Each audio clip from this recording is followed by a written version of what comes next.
The answers you were never given. The place to seek the truth. Welcome to VERITAS. Everyone's favorite Freemason strikes again with Cinema Symbolism 3, The Mysteries of Occult Hollywood Unveiled. Applying his expert and objective observations, Robert W. Sullivan IV, Esquire, analyzes a new state of movies, revealing Tinseltown's esoteric and dark secrets. From Gnosticism to Freemasonry, to black magic and Kabbalah, no rock is left unturned. Listeners beware. Listeners beware. This fish is not for everyone because sometimes truth is stranger than fiction. You are listening to VERITAS. If this is your first time, welcome home. To listen to tonight's full interview and all of our material, join the VERITAS family and click on the subscribe button at veritasradio.com.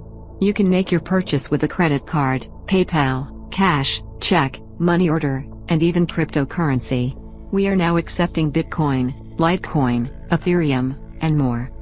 Don't forget to visit the VERITAS store for focused life force energy, MMS, EMP shield, solar, and EMP protection, rebounders, CBD pure hemp oil, pure organic sulfur, flash drives with all our Sanitas and VERITAS seasons, and other great products. And if you want to get in touch with Mel, want to be a guest on this radio program, have a guest suggestion, or have feedback, just click on the contact button of our website at veritasradio.com. And now, here's your host, Mel Hostelrick. Robert W. Sullivan IV, Esquire, is a historian, philosopher, antiquarian, jurist, lay theologian, writer, mystic, radio TV personality, showman, best-selling author, CEO, and lawyer. He is the author of 5 books: The Royal Ark of Enoch, Cinema Symbolism 1, 2, and 3, and A Pact with the Devil. The latter is a work of fiction. Robert Sullivan is a Freemason of Amicable St. John's Lodge number 25 and a 32nd degree of the Scottish Rite, Valley of Baltimore, Orient of Maryland. And he joins us once again. Hello, Robert, and welcome back to VERITAS. Well, thank you, Mel. Thank you for having me on VERITAS. It's my pleasure to be here, and I'm looking forward to this evening's conversation. Likewise, and as a lot of my listeners know, for the past, I would say, almost 2 years, we have been discussing a lot of, the pandemic, and perhaps people feel a little bit down. But it's time for us to escape and go back to our more traditional topic. Of course, we're going to continue discussing what matters and the geopolitical arena, but sometimes I want to escape and discuss what we were here to do at the very beginning, which discuss the occult, discuss Freemasonry, these things that are hidden from us. But I'm going to ask you a question first that might make you uncomfortable, Robert. I'm sure you won't take it that way, but I'm sure you know why I'm asking. You are a Freemason, correct? Yes, sir. I may have asked you this before, but I'd like to recap. A lot of people might be asking themselves, Mel, how can we trust what Robert tells us in his books? Great books, by the way, and I've read all of them except for the newest one, which I still have here. How can we trust somebody who belongs to a secret society where there are rules where you're not supposed to disclose everything, right? How do we know that what you're telling us is true? And I mean no disrespect with that question. No, I understand. I think the question answers itself. I think that's for the exact reason why you should believe me, is because I do have an inside track with it. I am a Freemason. I have a deep understanding of the rituals and the symbols. The first book I wrote, which is about what I would call esoteric or occult Freemasonry, I think divulges much. I have never had anyone read it and think that I was presenting misinformation. I wouldn't do that. I wouldn't waste anyone's time with that. I present the material as I know it to be true and as it works. There's certainly a lot of, bogus information out there that I do kind of scratch my head at and wonder, how did that ever get out there? But I have never, ever shied away from my Masonic membership, and I certainly would not hide behind it or anything like that. I think that would discredit me. So, right off the bat, when I first started podcasting, which has now been, good grief, going on 8 years, I believe it has. I mean, I've always disclosed that I'm a Freemason. I probably all the books probably have a certain Masonic bent to them. The way I look at it, Mel, is if a person doesn't want to listen to me or doesn't want to read the book because of that, that's completely up to them. But I know that the books, especially when it comes to Masonic symbolism, Masonic history, I mean, at some points, anything else, you do speculate a little bit. You have to, because some stuff we just don't have 100% information on. And we're forced to speculate, like, how old is Freemasonry? I mean, we could debate that for hours. But the material presented in the book is certainly based on my knowledge and understanding of Freemasonry. And I would not waste anyone's time, let alone mine, presenting misinformation or disinformation or anything like that. If there was something I was skeptical on or wasn't sure about, I would not include it within my book. That's fair, and I really appreciate the candor. And I've interviewed you several times. Had I suspected that you were not telling us the truth, or at least what we perceive to be the truth, our interview number 1 would have been the last one, but this is probably your 4th one, I believe? Yes, sir. This is, I believe, I've been on for Royal Arch of Enoch, Cinema Symbolism 1, 2. So, yeah, this will be the 4th interview. That's right. Yeah. So, obviously, now when it comes to, if I can use the term club, the private club for Freemasonry, who can belong to it? I mean, we'll discuss the movies and so on shortly, sure. But I just want to get into this because this is an area of expertise that not a lot of people have. Who can belong and how can people apply? Sure. No, I have no problem answering these questions. In order to join a Masonic lodge, you have to be a male. Women cannot join. I know that there are exceptions to this in Europe.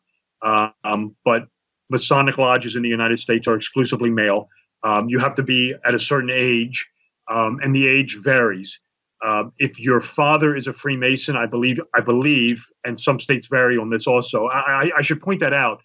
And this is a source of endless confusion. There is no uniform United States edict when it comes to Freemasonry. Each state operates on its own. Each state is beholden to a Grand Lodge of its state. So, for example, during your introduction, you said I'm in Baltimore, Maryland. So I am beholden to the Grand Lodge of Maryland. The Grand Lodge of Maryland's rules may differ a little bit from the Grand Lodge of New York or Boston or Massachusetts, let's say, or Wyoming or Virginia. So it's a state-by-state run organization, and the rules vary. In Maryland, you have to be, if your father is a Freemason, you can join at 18 years old. If your father is not a Freemason, I believe it's 21 you have to wait to.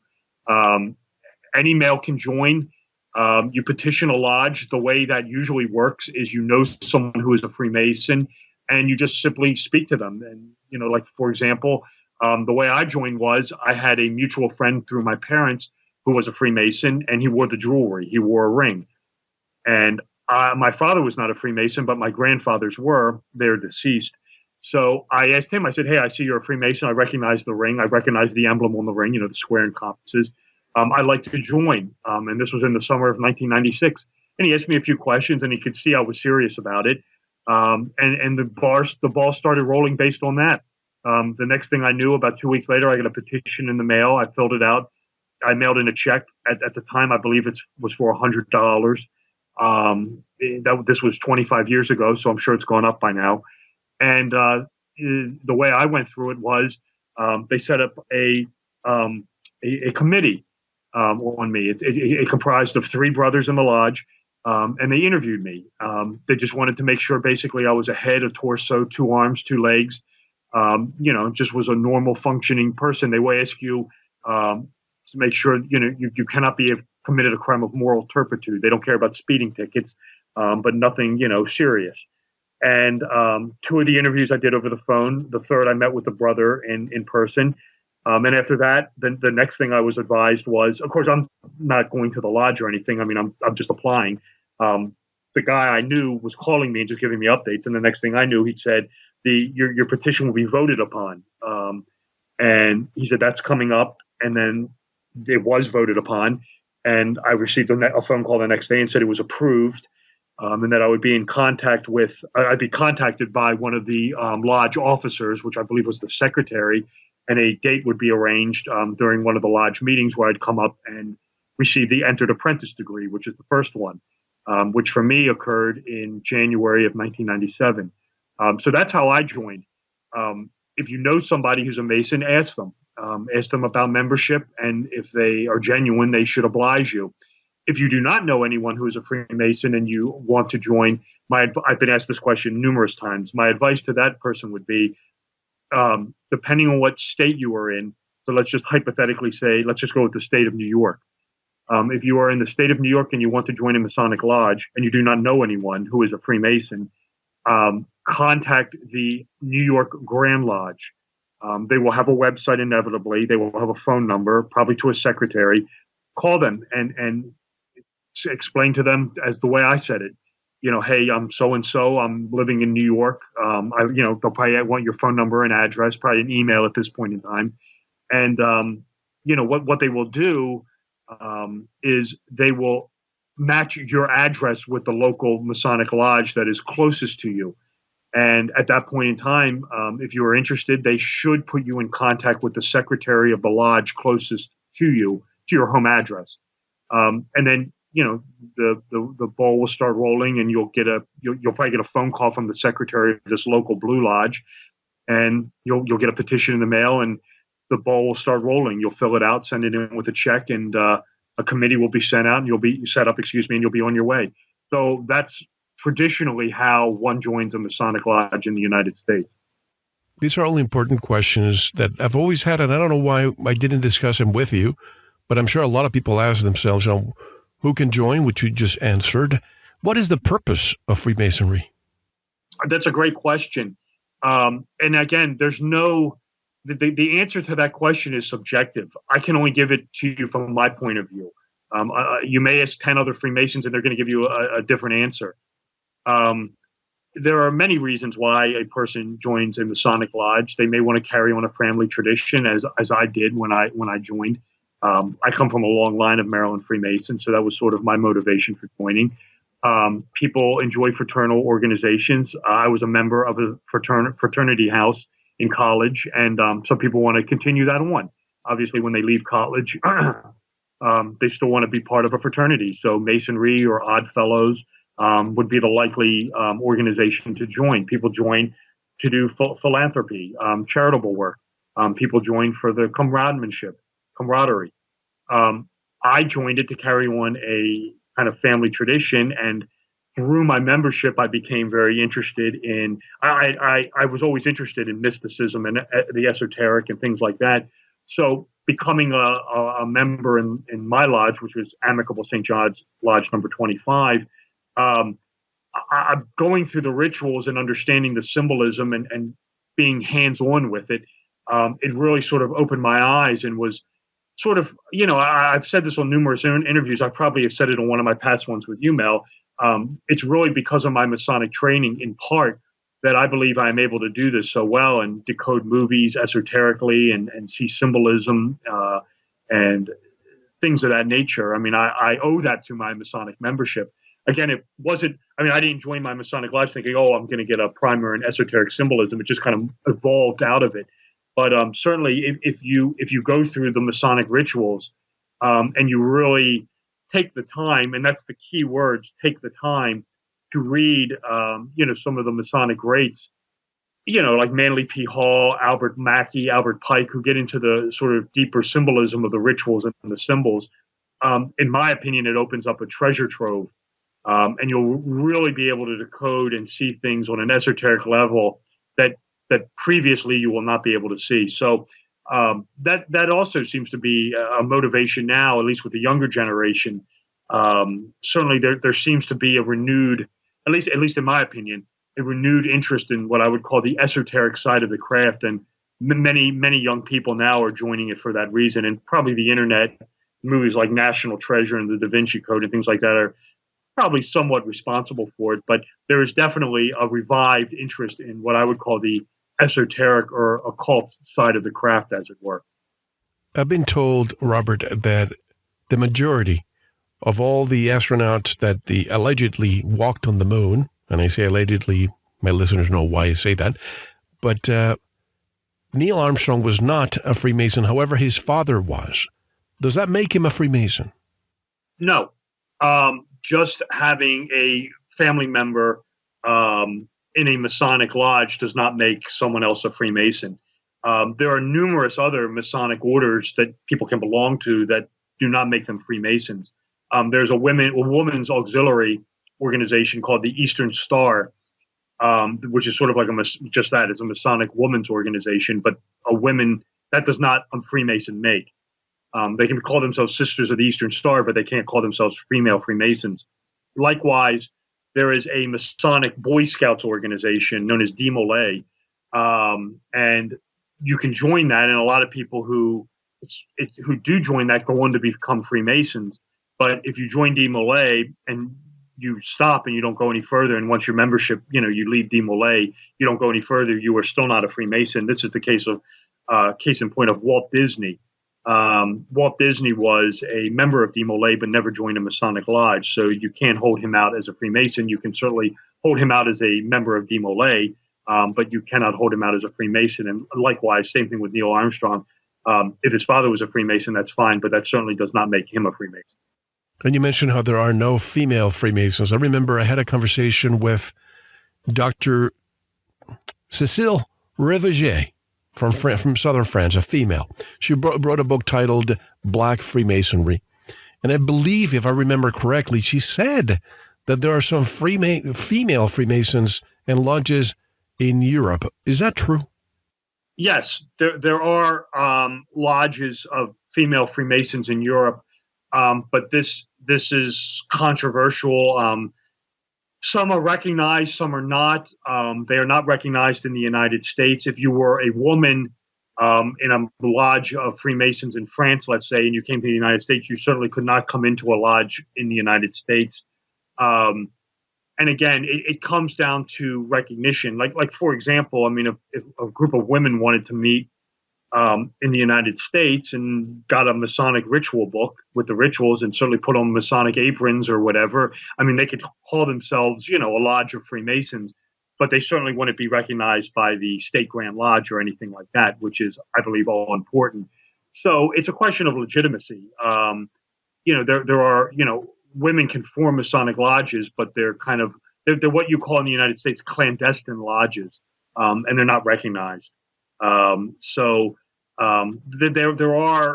have been movements underway in the last 10 to 15 years to try to get this more and more recognized and to get it in, but it really ultimately falls flat on its face. It never really seems to go anywhere. And certainly in the United States, there are no lodges of women Freemasons. And if there are, they're certainly not recognized by any of the state Grand lodges. Let me read this, just a quick excerpt from the synopsis from Dr. Réveillé interview with me. When the first Masonic lodges opened in Paris in the early 18th century, their membership included traders, merchants, musketeers, clergymen, and women, both white and black. This was not the case in the United States, where black Freemasons were not eligible for membership in existing lodges. For this reason, the first official charter for an exclusively black lodge, the Prince Hall Grand Lodge of Massachusetts, was granted by the Grand Lodge of England rather than any American chapter. Now, why is it that it's allowed in other parts of the world but not in the United States? Well, the Prince Hall lodges have subsequently been recognized. I am not an expert on Grand Lodge Freemasonry in France, so why certain lodge? Like I said, it runs by a state by state jurisdiction, a country by country thing. Why they would do that? I mean, in the early days of Freemasonry, a lot of this was unauthorized. I mean, there was no. It's not like it is today, where there was no real network. Lodges were just popping up on local levels, and certainly within England. They didn't have no lodge in England had women in it. The France experiment, you were into a whole controversial thing when you get into European continental Freemasonry. Some things are recognized, some things are not recognized. It's a very, very complex thing. So some lodges take their orders from the Grand Lodge of France, but not from the Grand Lodge of England, which, claims to be the, official body for issuing all the charters. The Grand Lodge in Massachusetts did not recognize the Prince Hall lodges at first. They have now, because one of the requirements back then was, in order to become a Mason, you had to be free-born. That was a word that was always thrown around with the American lodges. Because in order to join a lodge of American Masons, one of the requirements was free-born and of your own free will. And that's still used. And of course, back then, if you were born into slavery or were born a slave, that excluded you.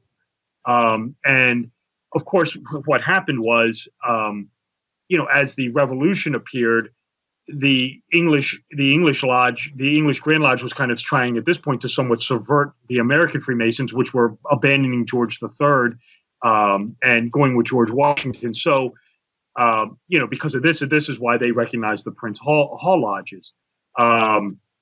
There was throughout the 19th and 20th century, this in the United States, this controversy going back and forth, and it just never ended. Was were the Prince Hall lodges in the United States recognized? I mean, some were, some weren't. Some were, but it just caused no end of confusion because a Prince Hall lodge may have been recognized in New York, but then in Maryland they weren't. So you could see where this caused, endless amounts of problems. It was finally until about the early 2000s, literally, you're talking 20 years ago, that the states really started looking at the Prince Hall lodges and started recognizing them. And I believe in 2021, all the Prince Hall lodges are recognized by all the states as legitimate Masonic lodges. But I know that when I joined in 1996, 97, Maryland at that time did not recognize the Prince Hall lodges. The reason that was given was it had nothing to do with the freeborn or free will. The reason that was given in 1996 was that the Prince Hall lodges in Maryland weren't doing the ritual right. There was something they were doing in the ritual that they didn't like. And until that was corrected, they weren't going to recognize them. But of course, there was always this underpinning of, is this racism or something like that? And of course, no one wants a bad rap or have racism hanging over them. So my understanding is, it was really in the early 2000s, starting probably around like 1999, 2000, 2001, 2002, in that time frame, that the lodges were really, the Prince Hall lodges were finally all recognized by the state Grand Lodges. But no women's lodges. There are no women Freemasons in the United States. Reason why I ask you is because we hear of this woke and cancel culture out there who is penetrating every single institution. For example, Boy Scouts are now, if I remember correctly, are now being forced to accept girls. And I'm reading this article here from the Telegraph. It says, millennials and vegans welcome. Have the Freemasons gone woke? That's the title, but it's also a question for you. Not to my knowledge, they haven't. It's still a private organization, and the bottom line is, in order to grant entry into it, you have to be approved by all the members of the lodge. And this is, of course, where the term blackball comes from. If someone petitions a lodge and for whatever reason they can be denied, and there's no debate on this or anything. For example, if you bring someone into your lodge, and for whatever reason someone doesn't like them or has an issue with them and they're already a member, you just drop the black ball. It's completely anonymous. No one knows who did it.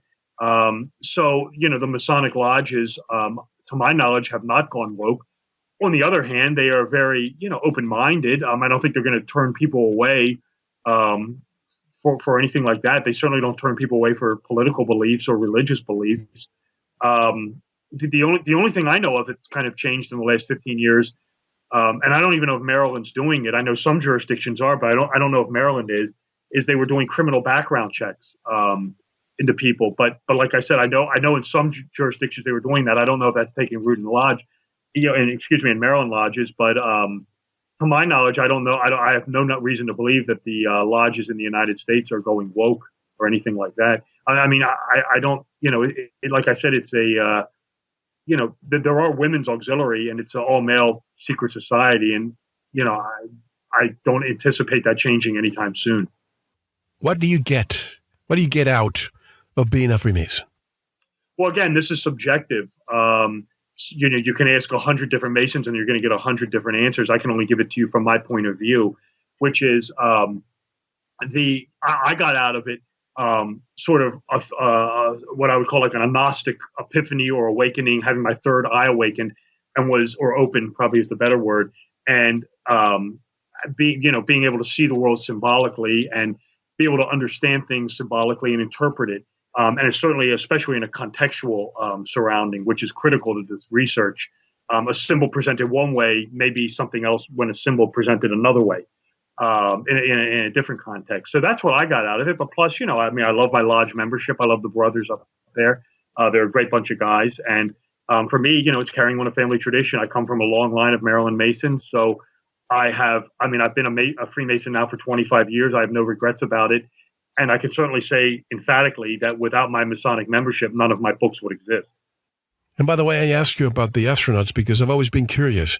You see a lot of these pictures of the astronauts holding their helmets when they don't have their gloves on, and you can clearly see their Masonic or Freemason rings with them. Why do you think there's a high preponderance of Freemasons in NASA? I'm thinking of Buzz Aldrin. I'm thinking of the late Dr. Edgar Mitchell and many others. Well, you'll find Freemasons permeating all walks of life, not only astronauts. NASA was founded by Masons. The country is founded by Masons. It's a Masonic republic. The United States of America is a free Masonic country. Every symbol, its way of government, all its symbols are all Freemasonic. All the colleges and universities are all Freemasonic. And NASA is no exception. I mean, the eagle has landed is Freemasonic. Apollo 11, the sun god going to the moon, the sacred feminine, it's the alchemical wedding. So it's all very symbolic. It's all very Masonic. And, but as far as, the overload of astronauts, no, you'll find, Freemasons in all walks of life, Supreme Court justices, congressmen, presidents, lawyers, doctors. When I get, my little Masonic flyer from Amicable St. John's Lodge now, and you get who's petitioning the lodge for membership, it always has their name and their occupation. And boy, oh boy, they come from all walks of life: police officers, doctors, lawyers, cab drivers, you name it, it runs the gamut. And, when it comes to the United States, it's, when you're dealing with the institutions of the United States, whether it be the federal government, the CIA, the FBI, NASA, these are all, have these, imbued with Freemasonry because the country is in of itself a Masonic republic. And where and when do Masons meet? Is there a specific interval of time when they meet?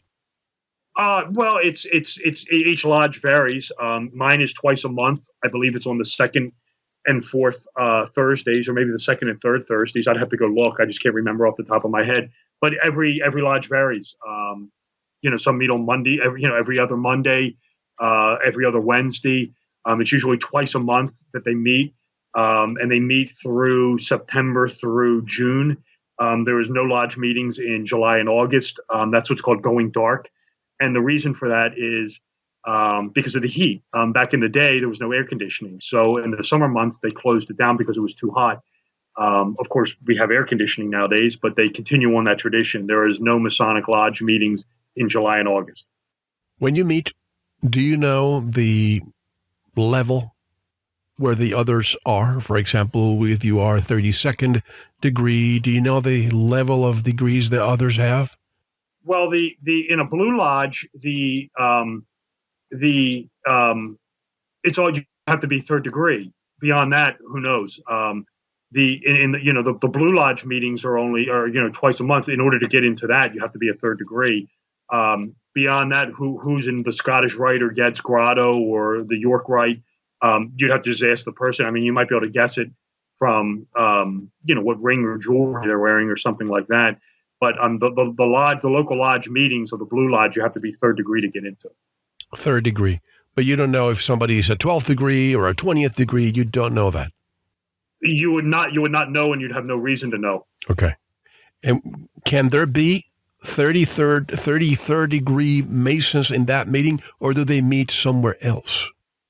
No, they could come in. I mean, if as long as you're as long as you're a third degree in the blue lodge, you can come in. You could be a 33rd. I'm a 32nd in the Scottish Rite. The Scottish Rite usually doesn't meet that often, but certainly, the high degree bodies, in order to go to a Blue Lodge meeting, you have to be of the third degree. That's it. You hear it say the third degree is the highest degree in Freemasonry. You can be a 32nd in the Scottish Rite or in the Knights Templar. But in order to get access to a Blue Lodge meeting, you have to be the third degree. What conditions, and I apologize, it will get to the movies, but all these questions are just coming to mind. Who confers a promotion? Say you are a first degree, second degree, fifth degree. What and how and who confers the promotion? Under what conditions? Well, in order to join the Blue Lodge, you join and you go through degrees 1, 2, and 3. That's it. I mean, no one promotes it. That's the ritual structure. You go in, you get the entered apprentice degree, then you have to pass a catechism. Then you get the second degree, you pass a catechism, then you get the Master Mason degree, then you get a catechism, and you're done. How long is that process from 1 to 3?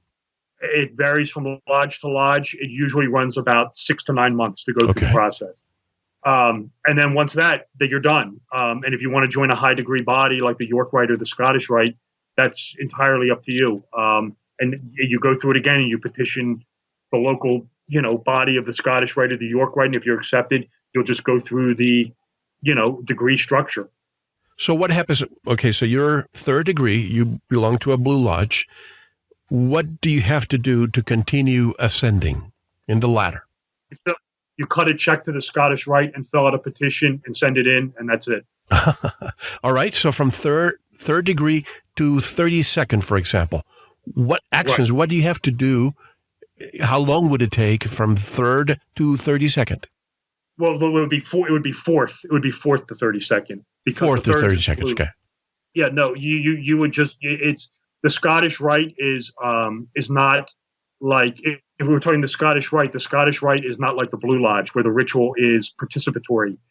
The Scottish Rite, you sit in an amphitheater and you watch. The rituals are like a passion play, and you just sit there and watch them. This usually takes about anywhere from six months to 9 months to go through it. They do a couple rituals. You'll get a thing where it's like they're doing rituals 4 through 6, and then you'll come back in 2 weeks and they'll do rituals 6 through 12 or 14. Then you go up, and you just go up through 32nd, and that's the end of it. And it could be about 9 months, you're saying? 6 to 9 months usually. Oh, for some reason I thought it was a lifetime before you got to. No. You can join the Scottish Rite in a day if you want to. Oh, wow. You're only required to go through degrees 4, 14, I think it's 22 and 32.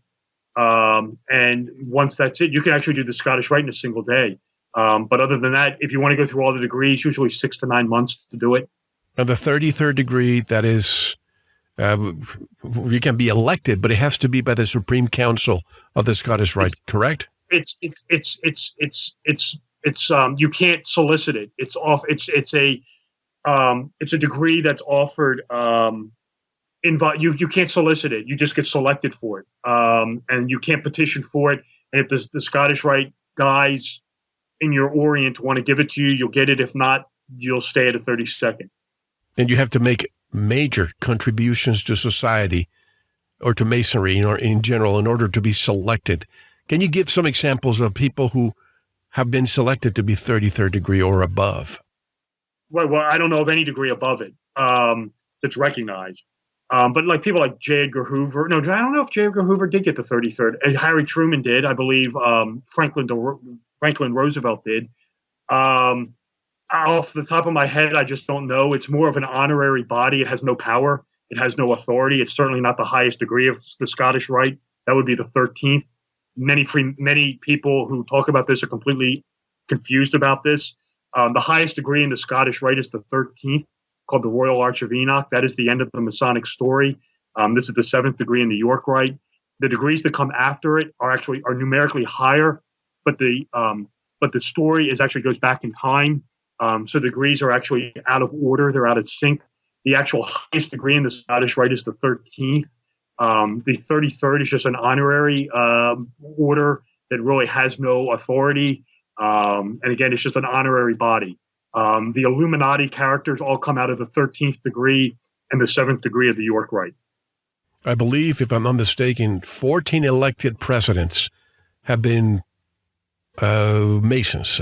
Washington, Monroe, Jackson, Polk, Buchanan, Johnson, Garfield, McKinley, Roosevelt, Taft, Harding, Roosevelt again, because it's Theodore and Franklin, Truman, Lyndon Johnson, and Gerald Ford, who was the unelected president. 15. Correct. You can throw Lyndon Johnson out. Lyndon Johnson received the entered apprentice degree and dropped out. So you can toss him out. And these when they are credited as Masonic presidents, these are just guys who have received the third degree in the Blue Lodge. That's it. This doesn't count. Some are Scottish Rite, some are York Rite, some are not at all. Some just do the Blue Lodge, like George Washington. George Washington was not a member of any high degree body. He was just in the Blue Lodge. Why is there this negative connotation? And this could be people being misinformed or disinformed. When somebody says, oh, so-and-so is the 33rd degree Mason, watch it. Why is there a negative connotation, Robert? Ignorance, because they are assuming that's the highest it's the end of the line, so they're assuming that because it's the highest numeric degree, that's where the power rests. It just does not. If you go back and look at the history of the country, the end all of the Masonic ritual, the highest degree really is the 13th. It's the Royal Arch, and it's because of what's going on in that degree. The degrees that come after it take place prior to that. So you go back in time and you kind of go backwards. You go back to the future almost. But when the country was founded, the guy who was running the Illuminati in the United States, a guy by the name of DeWitt Clinton, the degree that you had to have was the 7th degree in the York Rite. And it's more the York Rite than it is the Scottish Rite, because that's where the name of God is recovered. And if you're familiar with Masonic lore and the literature, once you obtain that secret name of God, that was a de facto warrant to rule over the populace, what Albert Pike would call the vulgar masses. So it's really the 13th in the Scottish Rite and the 7th in the York Rite that is where the conspiracy revolves around. Here are some famous Freemasons alive today, not sure of their degrees. Silvio Berlusconi, the former Italian prime minister, Jesse Jackson, Steve Wozniak, the co-founder of Apple, Michael Richards, and this one, I'm surprised. Michael Richards, he played Cosmo Kramer in Seinfeld, is said to be a 33rd degree Freemason. What's your take on that? Yeah, he is. I have. Oh, you knew that. You knew that. Of course. Oh, yeah. I have had Masonic magazines come to me with him on the cover of it. So yeah, I knew that he was a Freemason. There's another one out there that will surprise a lot of people. He is not alive anymore, but Richard Pryor, the comedian, he was a Freemason. And certainly some comedians in Hollywood have been Freemasons. I believe Oliver Hardy of Laurel and Hardy was a Freemason. I believe Bud Abbott of Abbott and Costello was a Freemason. So, yeah, I mean, like I said, when you're dealing with Freemasons, you're really running the gamut of people who join and are, they come from all walks of life. Do you consider Richards, Cosmo Kramer, to have contributed enough to be considered a 33rd degree Mason? Sure. I mean, it's not for me to say. If the conferring body of the Orient that he's a member of decides that, hey, let's give the 33rd to him, it's good enough for me. Why should anyone join? Well, it depends. It's up to the individual person. I would say don't join if your heart's not into it. One of the worst things that you see in a lodge is someone trying to bring someone in who has been cajoled into it. They show up one time and you never see them again. So make sure it's in your heart that you want to join. If you're interested in fraternity and brotherhood and doing charitable work and things like that, you should join. If you're interested in receiving an esoteric education, perhaps, and learning how to see things symbolically, you should join. But I can only speak for myself. I can't speak for someone else. I'm just asking questions like a journalist. I'm not judging anything at all. I'm very curious. So anybody who says, how do you join? Do you need someone from within if you have no relationship or no links to Freemasonry? Well, I think I answered this. If you know someone who is a Freemason, you can ask them for a petition to join. If you don't know anybody, contact the Grand Lodge of your state. And expectations, because some people might think, is this almost like Scientology? You see, there's this cultish way about it. And I'm asking, again, like a journalist, because this is what I hear from other people. But again, you're saying that is probably disinformation or misinformation. What's that? The cultish aspect of it. Oh, I don't think so at all. You know, I mean, I don't think it's I've never ever had any sort of feeling like that at all. You know, you can join. The lodge meetings are voluntary. You can leave it at any time you want to. If you don't like it and you want out, don't pay your dues and your membership will be tossed out. Again, lodge meetings are completely voluntary. You don't have to go. I haven't been to a lodge meeting in quite some time. I've probably been to more lectures, given more lectures than I actually have been to a meeting. So no, I mean, the rituals are inherently Judeo-Christian. They have esoteric underpinnings. I don't dispute that.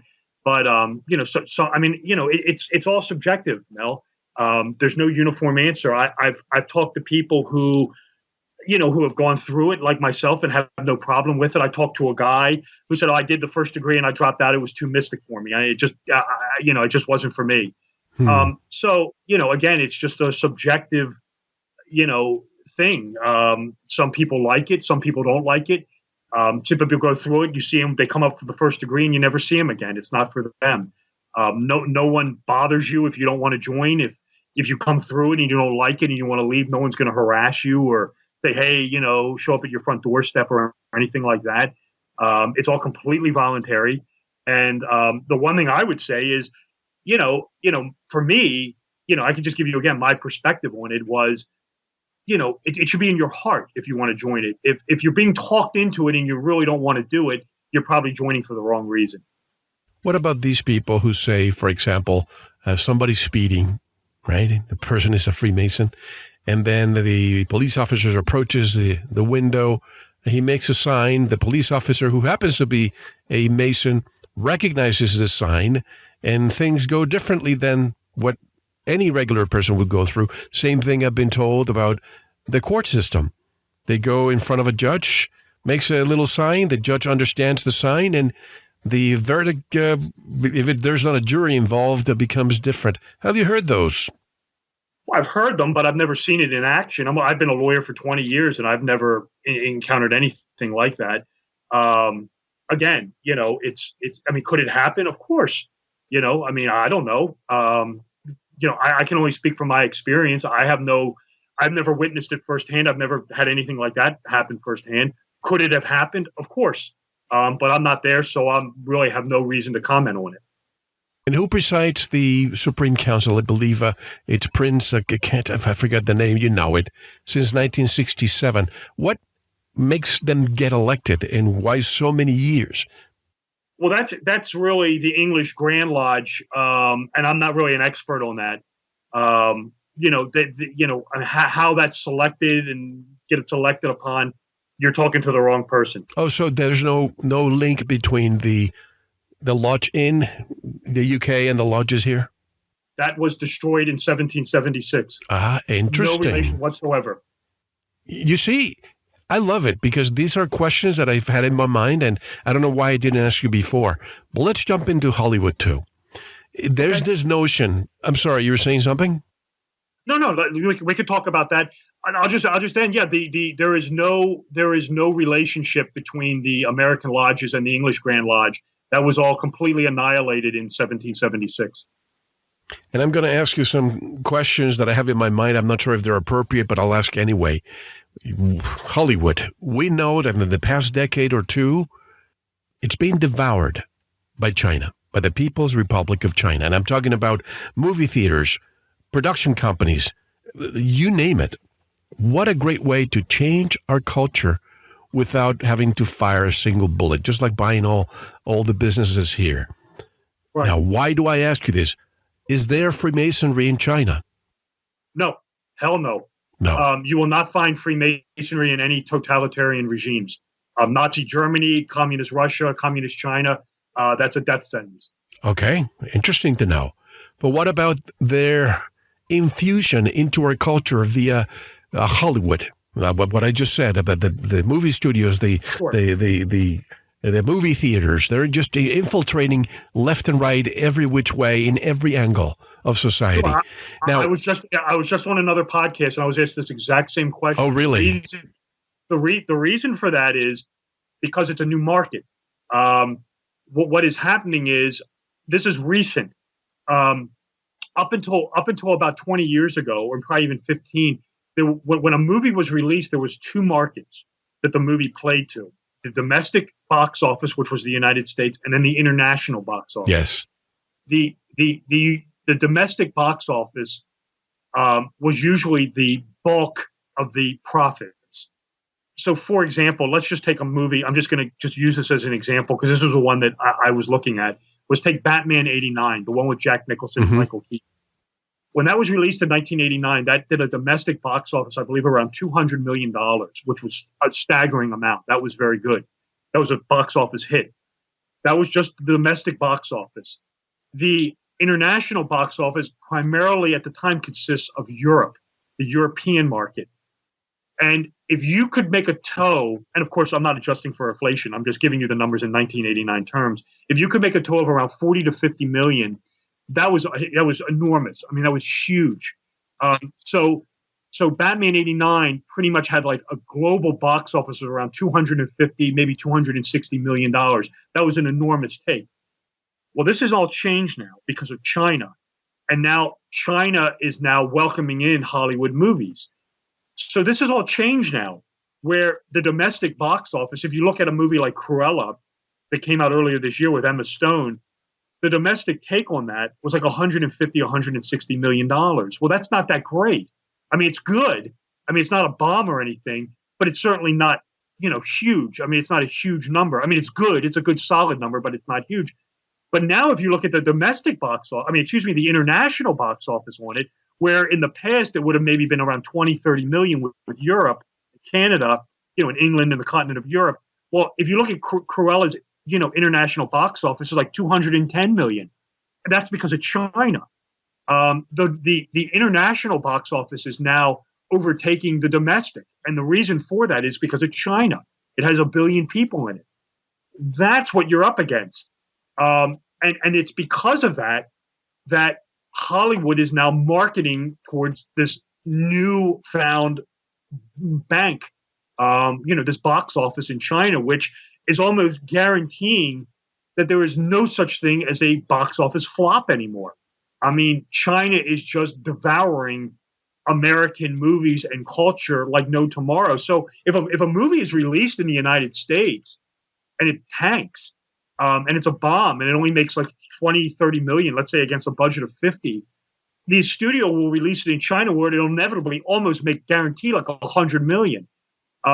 So that's why Hollywood really is catering to the Chinese market, and is why you will never see things. I was just on with another show saying this. You will never see Hollywood right now make a movie about the Dalai Lama or something like that, because they know it won't air in China. So that's where this Chinese, it's basically like a brand new market for Hollywood that is really taking advantage of, because it's just so much money involved with it. That's really what it comes down to. It's just money, plain and simple. By the way, that movie, 1989 Batman, 200 million in '89 is 442.4 million today, adjusting for inflation. But today, For example, I'm thinking of the movie, and I'm glad we're diving into movies now. The movie 2012. Who was the savior? China. The remake of Red Dawn was supposed to feature China as the enemy. And when China found out, they ordered the movie and the producers to change everything to make North Korea the enemy instead. What's your take on these two movies? I haven't seen 2012, but no, that's just it. Hollywood right now is not going to, as it stands right now, is not going to make a movie that's not going to air in China. So whatever it may be, they're just not going to do it because of the box office. I mean, it's a double-edged sword. It's a completely double-edged sword, because, of course, you're catering to this totalitarian regime. But the problem is it's too much money to turn away from. So it's what do you want to do? Do you want to make a movie that's not going to air in China where you could potentially lose money on it? I mean, or do you want to make a China-friendly movie? And not all movies have to be political, but in the end, Mel, I mean, and this is what, you just said, and I agree with you. I mean, you're just not going to see Hollywood making a movie right now in 2021 that makes China the villain. It's just not going to happen. It's just because the market in China is too strong, and Hollywood is just not going to throw that away. And I totally understand it. I mean, if you have a 1.5 billion people in China, how many people actually watch movies? And I bet you they have a very young population too. I mean, in the United States during this pandemic, in the past 2 years, I wonder what percentage of the population that used to frequent the movie theaters stopped going and are only streaming now. But anyway, 2012, I enjoyed that movie. I mean, come on, it's Hollywood, but it's interesting how the savior, they just portray China as this savior. And if you are a movie producer in the United States and you're told, no, you cannot villainize China because otherwise we're not going to let you bring your movie to China, obviously they're going to change that. But the question is it because they are afraid not to be able to penetrate the Chinese market?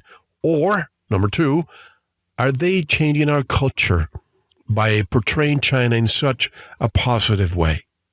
Well, I think it's more. I think it's more the first than the second. I think it comes down to money. That's what I think it ultimately comes down to. I mean, certainly many movies that are being released now are not necessarily pro-China.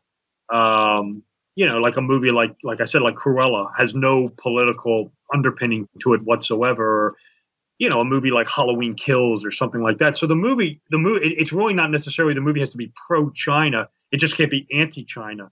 And I would say, in my opinion, that it's more motivated by money than anything else. And I guess TV is still safe because, for example, I was watching recently The Last Ship. I just caught up with those seasons. A great TV, if anybody wants to watch TV and escape from the mainstream media, there are certain shows that I watch. But The Last Ship, it portrayed China as negative. Why? Because it's a TV series, and I don't think TV series make it that much into China. Am I right? Yeah, that sounds about right. I'm not familiar with the TV market. Probably not, because of the propaganda in China. It's like anything else. It's going to have to go through a censor board.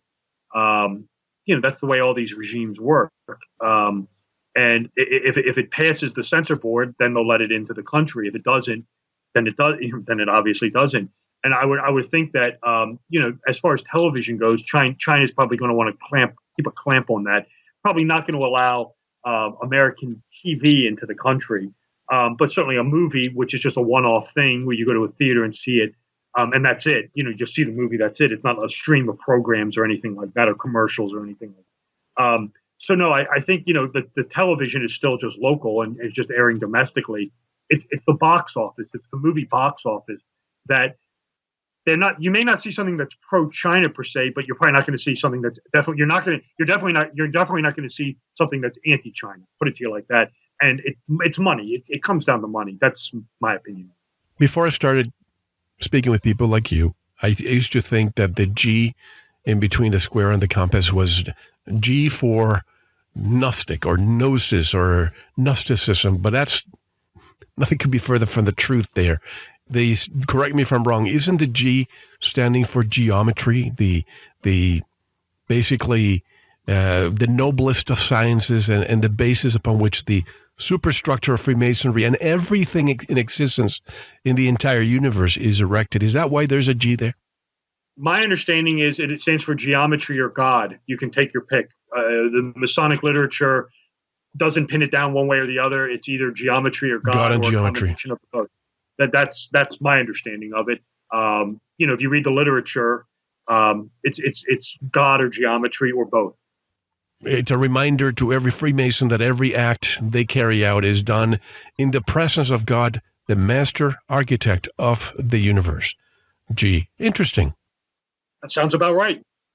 Now let's go back in time for the old movies. I'm thinking of the Bates Motel, Psycho. There's some Easter eggs there. What are some of the Easter eggs that were left behind in that movie? Yeah, well, the one thing that I really liked in Cinema Symbolism 3 was TV shows are really hard to take on because you got to watch so many episodes. Right. I did Twin Peaks, and that consumed the summer of 2019, just doing that alone. But I'm a huge fan of Hitchcock, and I love Psycho, and Psycho has a lot going on in it. I mean, I love the way he plays around with the color schemes, with the women's underwear. That's something he played around with in Dial M for Murder, where it's white before she commits the crime, but then when she's guilty, it's all black lingerie. I mean, there's some subtle things he does with Norman Bates with the painting on the wall that covers the peephole. And there was a TV show that A&E made that came out, I believe it was in 2013, ran for about 5 years to 17, called Bates Motel, which was sort of a modernized retelling of of Psycho. And it was just a great series. It was really well done. And it paid, I mean, it had a lot of esoteric themes in it, and it just paid a lot of homages back to the original Psycho. I mean, one of the things that just stuck out of my head. And it's just a great example. I mean, if you read the book, it's just a great example of how detailed and meticulous these movie makers are in creating these films and paying respect to these older movies that they're based upon. In Psycho, if you remember it, the dress that Mrs. Bates was buried in was periwinkle blue.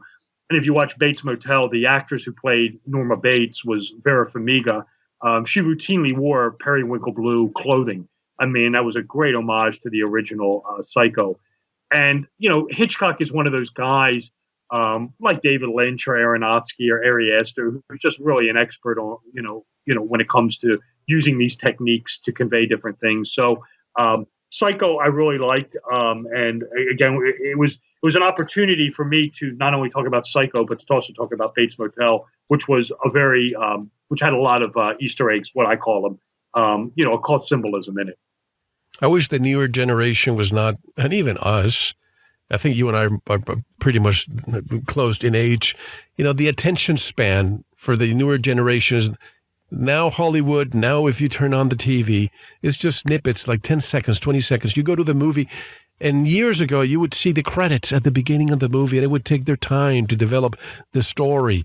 And I recently watched the movie Dune, the newer one, and I actually liked it. Some people said, oh, it's so boring, it's so long, but you didn't have the action sequence every 10 seconds. And This is what's making kids just not enjoy the old movies like Hitchcock, all these old movies that did not require that many special effects. They were really natural, and they played with your head, with the psychology, with the story. And this is very difficult to see these days.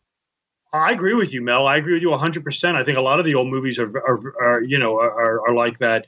I have not yet seen the new Dune, but I do want to see it. I'm a huge fan of the David Lynch one from 1984. So no, I mean, I like, the movies that are very in depth and that, convey, different meanings and things like that, and have the, different interpretation or the occult symbolism or the esoteric underpinning to it. I mean, and it's something that I really enjoy watching. I love the older movies. I mean, even in all my books, I always talk about, I mean, people think, it's a new thing. It is not. Hollywood is just the latest iteration of something that goes back millennia. The idea of using esoteric themes and underpinnings and stories, I mean, you'll find it in the works of William Shakespeare. You'll find it in the works of Mozart. You'll find it in the work of Richard Wagner.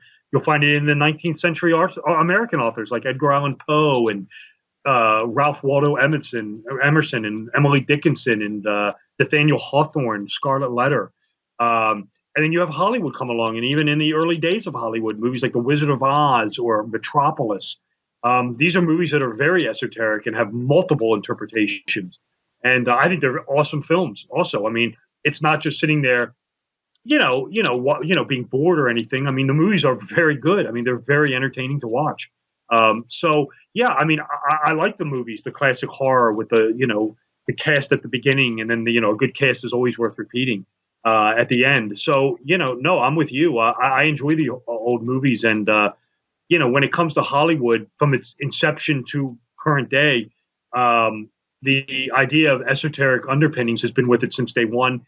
But I would point out that Hollywood is just the latest incarnation of this thing. It's been around for a long, long time. I don't know why, after talking about Dune, the movie Flash Gordon, the one from the 1980, comes to mind, which, by the way, I really liked, and I love the soundtrack by Queen. And then shortly after, he came up with Dune, I believe, in 1984, as you said. What's your take on Flash Gordon and any occult symbolism that you saw in that movie? Do you remember? Yeah. I mean, I don't think it's a David Lynch movie. I can't remember who directed Dune, or excuse me, Flash Gordon. But Flash Gordon has that one thing in it that I actually point out in the book. And it's in there. And I mean, I think it's intentional. And that's with the character of Clytus, who was kind of the conniving, scheming guy behind the scenes. And if you look at him, right on his chest is the Masonic square and compasses. Exactly. I mean, I'm sorry? No, I'm saying exactly. Yeah. Yeah. I mean, and I always believed that was intentional. And I thought it was just trying to convey, the Masons have always been, conveyed or, has been viewed, like you said, with a conspiracy and working behind the scenes. And some of it is true. In the early days of the United States, you did have this sort of Illuminati coterie run by DeWitt Clinton running the country behind the scenes. And of course, as you very well adroitly pointed out, at the beginning of the show, this is something that continues to this day. So, yeah, I mean, I always kind of looked at Clytus with the square and compasses on his chest as being sort of this, kind of guy working in the shadows, pulling the strings behind the scenes. And the square and compass was some kind of, designed to evoke, maybe in both your conscious and subconscious mind, this idea of the hidden puppet master, which of course Masons are often, if not always, accused of being. And there is some truth to it, of course, especially at the beginning of the country. But no, I believe I talk about Clytus in the book. I may have been in part 2, but I know Clytus gets an honorable mention in there somewhere. It's not the same director, you're right, but the production companies, Dino De Laurentiis, and I'm looking at the wiki of Dino De Laurentiis, I'm looking at all the movies, all the way from 1946 to 2007. If you look at that list, there's a plethora of great movies in that list. Sure. Oh, yeah. Dino De Laurentiis was a huge, huge deal in Hollywood. I mean, I think he did Halloween 2. Yes. King Kong. An admirable sequel. Did he produce Dune, 84? Dune, that's right. Yes. Yeah. Yeah. So, no, I mean, he is definitely a player in Hollywood, or was. I don't think he's around anymore. But no, I always liked Flash Gordon. I always liked Lynch's Dune. And, of course, I like Carpenter's Halloween. And I like the sequel to Halloween 2. I thought it was a very admirable sequel. So. King Kong was a good movie, 1976 or 77. Really, for that time, it was a well-made movie. Oh, sure. Yeah. I mean, I don't have his list of movies, but no, I remember that movie. That was a remake. I think Jeff Bridges was in it. I actually think I saw that in the theater, to be honest with you. I can't remember though, but I know I've seen it. It's been a while, but it's great stuff. Yeah. Jeff Bridges and Jessica Lange. I think that was the very first movie that I ever saw with Jeff Bridges. You mentioned Carpenter, John Carpenter, one of my very favorite directors, especially one of my probably top 10 movies. And, it's that kind of a cult classic to me, Escape from New York. What do you say about that? Yeah, well, I mean, it's I thought you were going to say They Live was the one I thought you were going to go with. No, I like They Live. I love They Live. I love The Thing.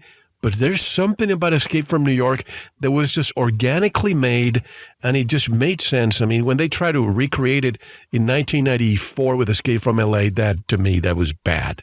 Yeah, I didn't like Escape from L.A. either. I'm a huge fan of Carpenter, as like you are. And I'm a huge fan of the first Halloween movie. And like you said, even stuff like Escape or Big Trouble in Little China and They Live, of course. Yeah.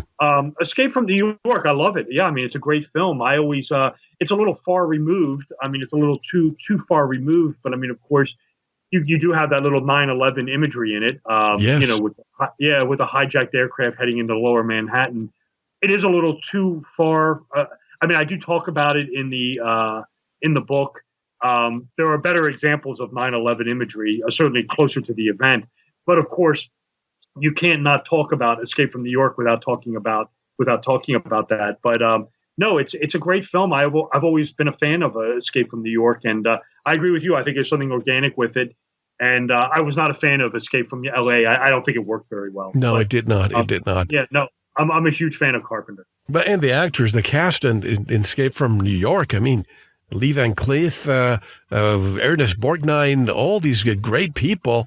Kurt Russell did a magnificent job, and of course he's trying to copy what's his name, Clint Eastwood in his movies. When he talks like, what is it? Make my day. What's his name? Dirty Harry. Dirty Harry. He's trying to emulate Dirty Harry. But Carpenter is such a futurist. All the things that he does, even part of the movie that they didn't make it, if you have the DVD, you can see the cuts. The movie's supposed to start with Snake Plissken, stealing from the Federal Reserve. I mean, right. Carpenter has these things in mind where he knows who the players are, the Federal Reserve, and he knows the corrupt government. And one thing I couldn't understand, why would they put a British guy to play the president in that case?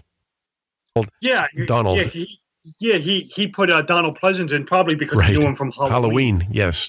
Yeah, and Carpenter's movies are, you usually, I mean, if you look at them, I mean, not all of them, but I mean, if you look at Halloween, there's a lot of sexual underpinnings going on with that. Certainly, They Live has the government conspiracy, and you could get into a Gnostic theme, of course, in They Live with, the aliens being archons trying to keep humankind in stasis. So, he always, I think I saw an interview with Carpenter where he said he sort of looked at it as Escape from New York They Live as sort of this evil version of Reaganomics, as it were. But no, I'm a huge fan of Carpenter, and his movies are generally always, not always, but a lot of them have, these esoteric underpinnings to them. By the way, we were on a roll. I was going to stop at the 1 hour, but we went a little bit after. We're going to take a break because things were moving greatly. When we come back, I want to revisit They Live, because right now, I think people are posting memes all the time about They Live, and it makes more sense now than when the movie came out. I believe it was in the late 80s. But how can people learn more about your work? Buy your books and your new website, Robert? Yeah, absolutely. Thank you again, Mel, for having me on Veritas. It's my pleasure to be here, and you're a gracious host, and it's wonderful to be here. My books are available on any of the major online retailers. My website is my name. My name is Robert W. Sullivan IV. So it's Robert W. Sullivan IV, the letter I, the letter V.com for the fourth, RobertWSullivanIV.com. If you go there are links to purchase the books. You can get the print edition. You can get the ebook. There's information about me, information about upcoming shows I'm doing. It's a very easy page to navigate. Again, links to buy the books. If you want to get on Amazon, Barnes & Noble, it's all there. RobertWSullivanIV.com. Check it out. It's a very easy website to navigate. Folks, don't go anywhere. I'm here with Robert W. Sullivan. 1 hour. When we come back, this is Mel Hostlerick, and you are listening to Veritas. Don't go anywhere. Thank you for listening to the first part of this important Veritas interview. To listen to the rest, and all of our material, proceed to the Members section, or join the Veritas family by subscribing. Click on the subscribe button at veritasradio.com. You can make your purchase with a credit card, PayPal, cash, check, money order, and even cryptocurrency. We are now accepting Bitcoin, Litecoin, and Ethereum. Don't forget to visit the Veritas store for Focus Life Force Energy, MMS, CBD Pure Hemp Oil, Pure Organic Sulfur, flash drives with all our Sanitas and Veritas seasons, and other great products. And if you're listening on YouTube, like, subscribe, and share it. And click the bell to be notified when new interviews are available. Now, proceed to the Members section or subscribe to listen to the rest of the interview. You don't want to miss it. Thank you for listening to Veritas. Because you don't want to believe. You want to know.